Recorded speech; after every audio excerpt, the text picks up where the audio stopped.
Place au public ce soir, Sa Majesté Hassan II, roi du Maroc. Nous sommes au palais royal de Marrakech, Marrakech qui est considéré comme un des joyaux du Maroc, au pied de l'Atlas, dont les cimes sont encore enneigées.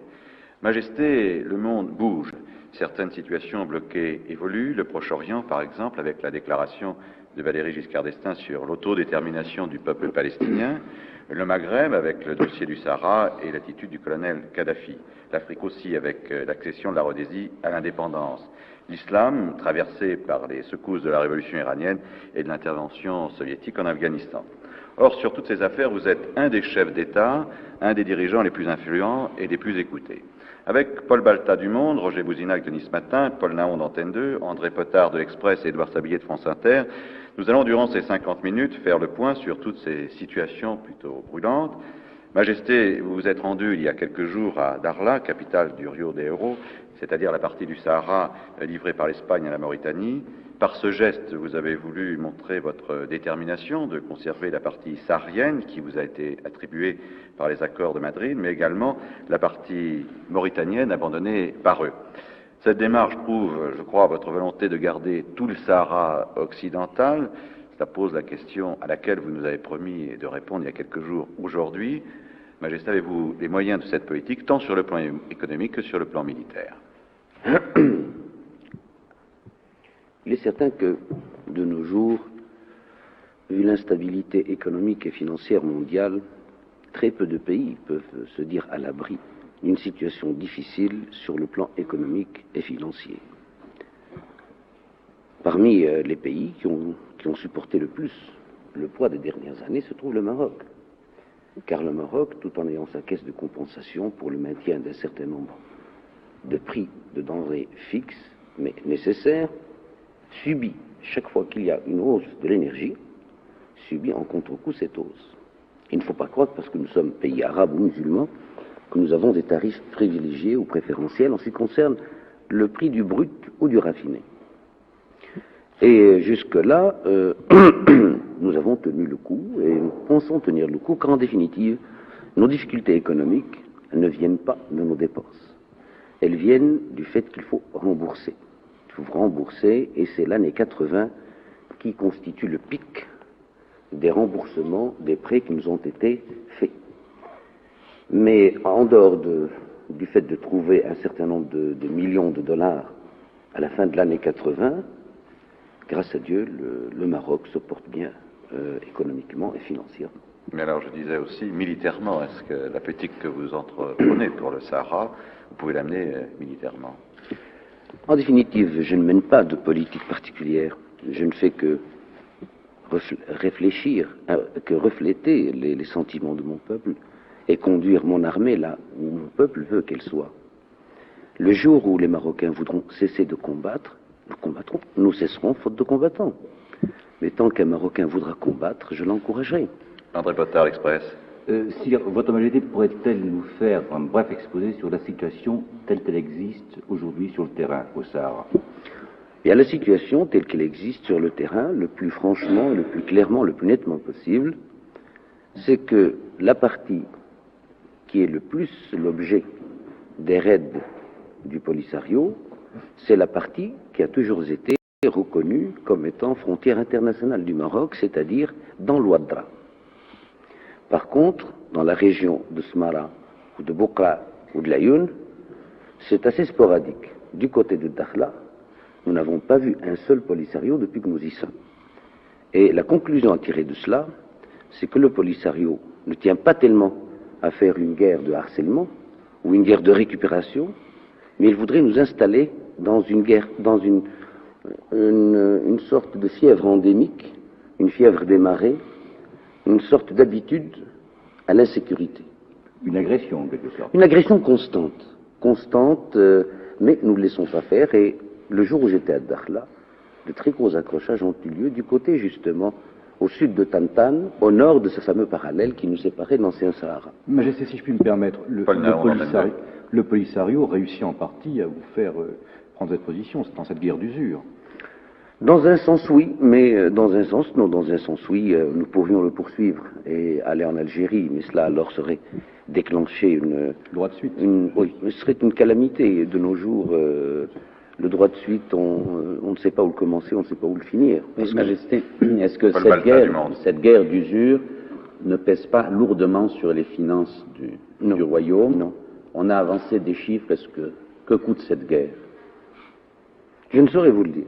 Je saurais vous le dire, même le saurais-je que le chiffre serait une sorte d'armement stratégique que je ne vous donnerai pas. Roger Bouzinac, ce matin. Majesté, vous venez de dire qu'un droit de suite, ce serait une calamité. En définitive, vous marquez votre désir profond de maintenir la paix. Il n'en demeure pas moins qu'un jour l'épreuve de vérité se posera. Est-ce que vous croyez que vous arriverez à régler le problème d'une manière pacifique, comme vous semblez le souhaiter ardemment, ou est-ce qu'il y aura un affrontement avec l'Algérie? Enfin, tous ceux qui peuvent faire ou écrire ou remonter le cours de l'histoire des 5 dernières années vous diront que ce n'est pas le Maroc qui s'est préparé à la guerre.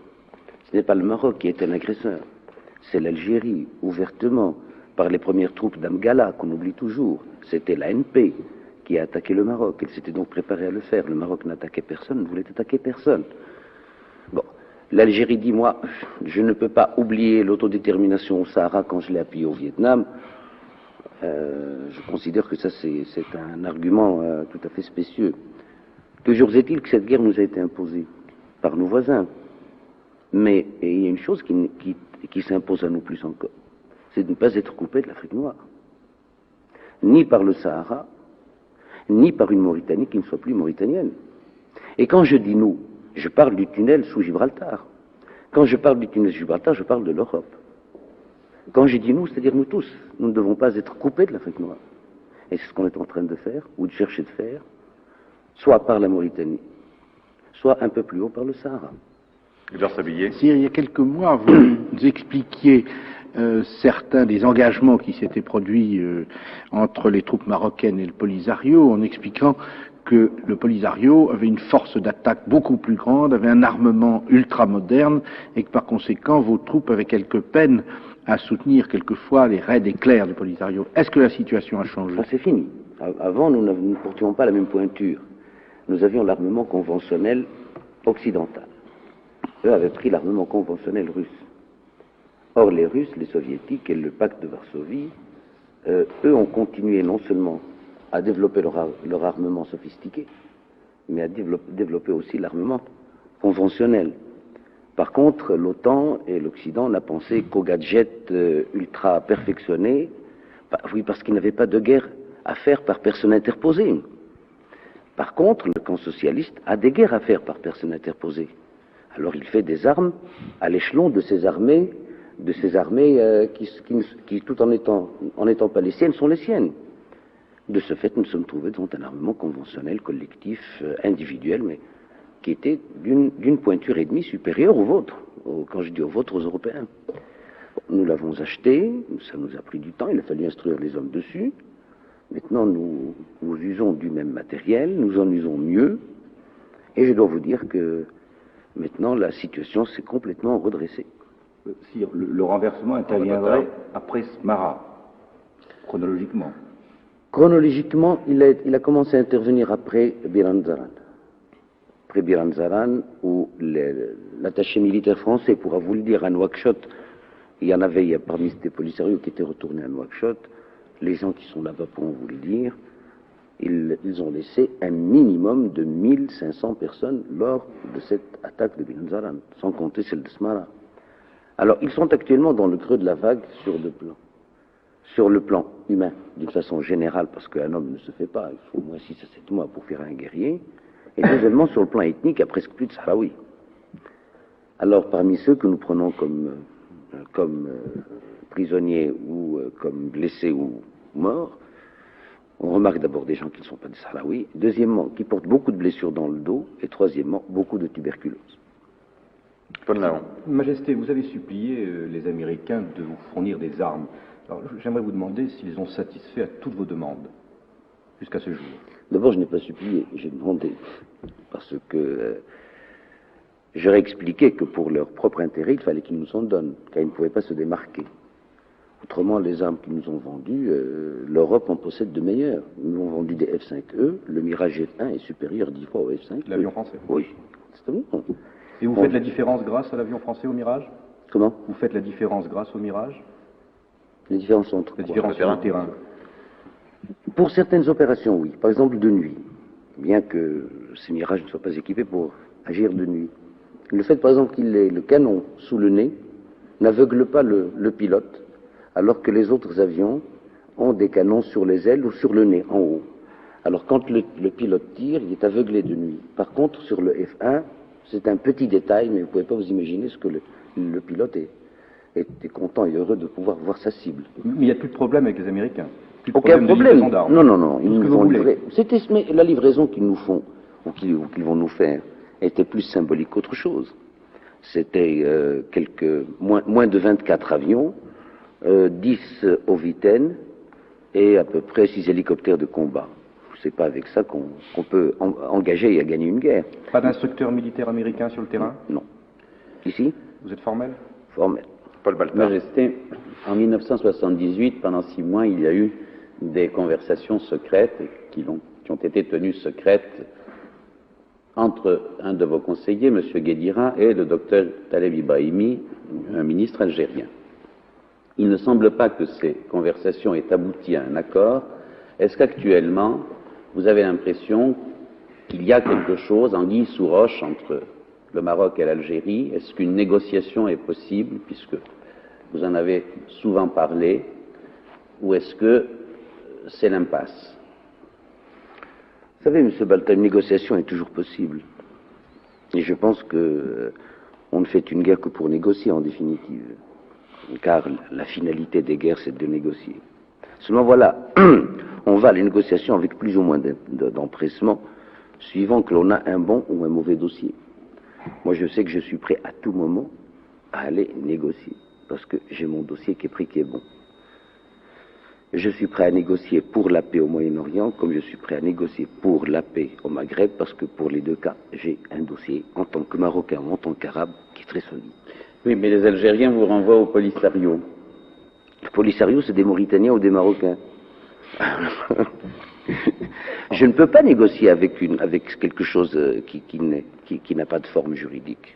Oui, mais Majesté, en 1976, votre délégation à Addis Abeba avait réussi à bloquer la reconnaissance du Front Polisario par l'OUA. Actuellement, enfin dans les semaines ou les mois qui viennent, on peut imaginer que la RASD réussisse à trouver les 25 voix qui lui permettraient d'être reconnue ou d'entrer à l'OUA. Que feriez-vous? Si elle rentre à l'OUA, je la quitterai. Moi, je ne serai que le premier à la quitter. Parce que si elle continue comme ça, je pense que bientôt tout le monde va la quitter. Mais je ne pense pas que l'Afrique reconnaisse la race. Si vraiment l'Afrique vit l'heure que nous vivons, si elle vit les événements que nous subissons, si elle réagit en Afrique et en pays musulmans, je crois que les votes concernant la race, si on devait aller faire maintenant, ou concernant le Polisario, iraient à l'encontre depuis les événements d'Afghanistan. Ceci, si l'Afrique est consciente, si elle est éveillée, si elle vit les événements, si elle les analyse. Je souhaite que tous les 6 soient remplis parce que ce continent a besoin de comprendre. Majesté, vous venez de dire on fait une guerre pour négocier, donc un jour ou l'autre vous trouverez un terrain pour négocier. Ce conflit se terminera. Quelle solution devrait être trouvée à votre point de vue pour mettre fin à ce conflit au Sahara? J'ai mon idée là-dessus, mais j'ai décidé de n'en parler à personne.